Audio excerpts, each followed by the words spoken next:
Ciao a tutti e benvenuti in questo nuovo video.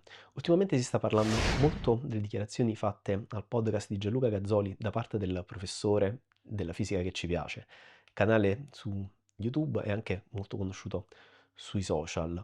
Io non voglio entrare nel merito di tutto quello che è stato già detto, però vorrei fare una riflessione su alcune cose molto semplici. Io sto ascoltando appunto il podcast con le dichiarazioni che sono state fatte e ho visto anche qualcosa su tutta la polemica che è montata dopo. Però oggi vorrei partire da una domanda importante che probabilmente può anche essere scomoda, e cioè: la buona cultura deve essere a pagamento o accessibile a tutti? Ma ne parliamo subito dopo la sigla. Forza!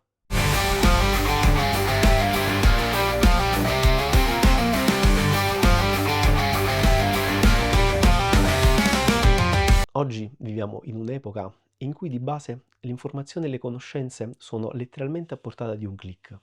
Però se andiamo a scavare un po' più a fondo, scopriamo che la cultura, intesa come sapere, storia, arte, formazione e conoscenza, sia sempre stata a pagamento e riservata a pochi eletti. Per certi versi possiamo dire addirittura che adesso è ancora un po' così. E allora, in un mondo come quello attuale, come il nostro, ai tempi moderni, possiamo davvero dire che tutti abbiamo un pari accesso alla cultura? Partiamo da questa riflessione. Sin dall'antichità l'accesso alla conoscenza è stato un privilegio. Nell'antica Grecia solo i cittadini liberi potevano studiare filosofia. Nel Medioevo il sapere era custodito nei monasteri e nelle biblioteche religiose.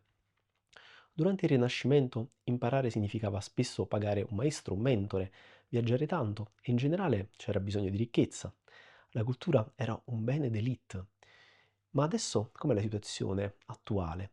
Potreste pensare che oggi con internet tutto è gratuito ed in parte avete ragione.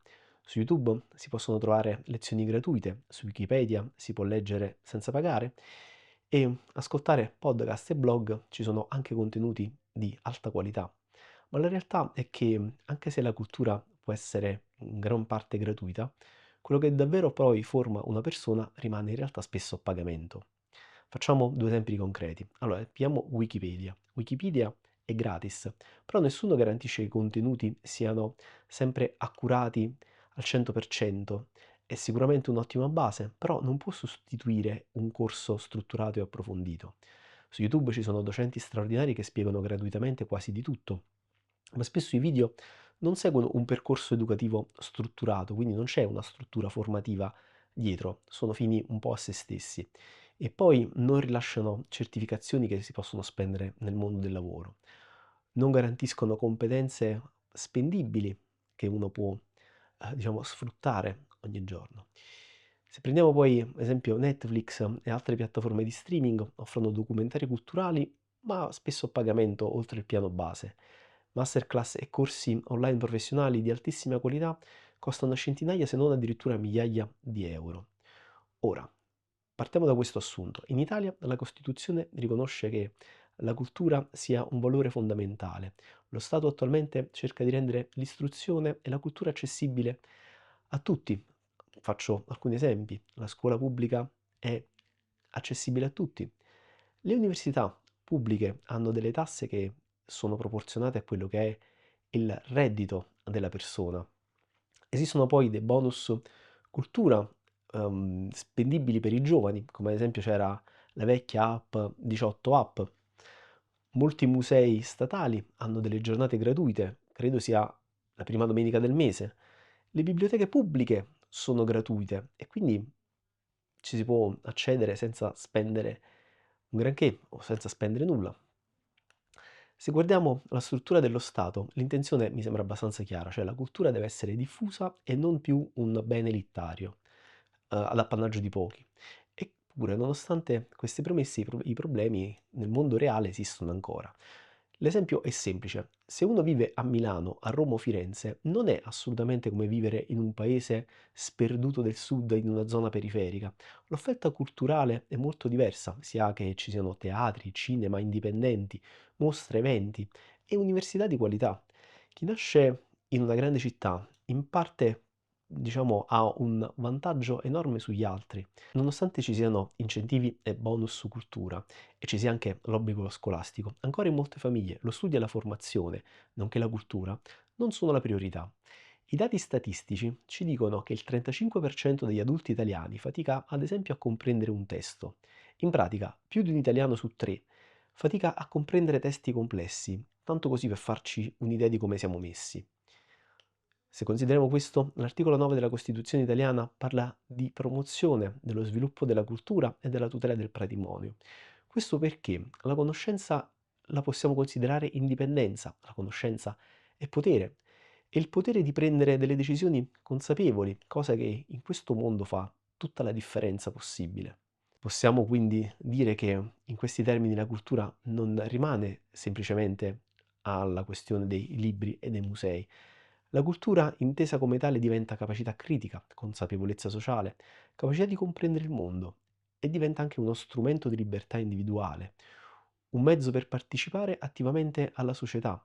E quindi quando la cultura è accessibile solo, ad esempio, a chi può pagare, a chi se la può permettere, si crea un circolo vizioso. Solamente chi è più ricco è anche libero di pensare, agire e produrre in questa società, mentre invece chi è povero è come se ne rimanesse escluso, incapace di fare delle decisioni consapevoli. Questo vale sia per l'Italia che ovviamente per il resto del mondo. E ora arriviamo alla domanda su cui ci volevamo concentrare sin dall'inizio, cioè la cultura a questo punto deve essere gratuita?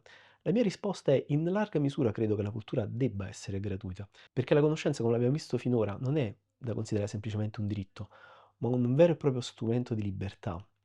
C'è ovviamente in questo mio discorso una differenza tra una cultura di base gratuita, che credo debba essere accessibile a tutti, e quella che poi può essere una cultura specializzata e altamente professionale che giustamente ha un costo. Per chi lavora nell'ambito della trasmissione della cultura, che sia un docente, un autore o un formatore, ovviamente c'è bisogno di una retribuzione. Io posso capire i discorsi attuali in cui nella scuola pubblica, magari per la scarsità di fondi, stipendi bassi, creano un malcontento in quanto riguarda i professori, ma pensare ad una scuola in cui un professore lavora part-time e poi fa, diciamo, il divulgatore scientifico come secondo lavoro, questo va a togliere qualcosa, diciamo, a quella che può essere la formazione degli alunni in classe, perché indubbiamente non ha lo stesso tempo che potrebbe avere dedicandolo esclusivamente agli allievi. E credo anche che chi è portato per la divulgazione potrebbe non essere portato per l'insegnamento in classe, così come chi preferisce essere a contatto con gli allievi potrebbe non riuscire ad accendere una videocamera e a, diciamo, creare contenuti di qualità. Ora, la questione di cui vi sto dicendo ovviamente non è assoluta. Quando faccio questo discorso di cultura gratuita intendo che gratis ovviamente non è sinonimo di qualità, ma anche a pagamento non significa che deve essere appannaggio di pochi. La sfida è trovare un equilibrio tra ciò che è gratuito e ciò che è a pagamento. Bisogna cercare di difendere l'accesso alla cultura, almeno di base per tutti. Lo Stato già provvede a fare degli investimenti in tal senso e magari si potrebbe fare di più per ridurre quelle che poi sono le barriere economiche per l'accesso ai mezzi che uno può avere per formare la propria cultura, in modo da evitare di escludere persone di talento e che hanno voglia di imparare dal sistema. La formazione professionale sicuramente può avere dei costi, ma bisognerebbe cercare di mantenerli il più equi possibili. Il mio pensiero è che ci troviamo in un'epoca abbastanza fortunata in cui la cultura non è più un lusso come in passato, né un privilegio per pochi, bensì la linfa che può creare una società più libera e per certi versi migliore.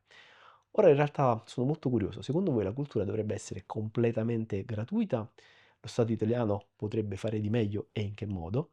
Oppure preferite pagare per avere una formazione più esclusiva, che potete scegliere quanto meno come poterla strutturare al meglio? Fatemelo sapere nei commenti e se questo video vi è piaciuto o vi ha intrattenuto potete mettere un like, iscrivervi al canale e condividere con i vostri amici per darmi una mano a far crescere il canale. E come si va? Ci vedremo nel prossimo video. See you next.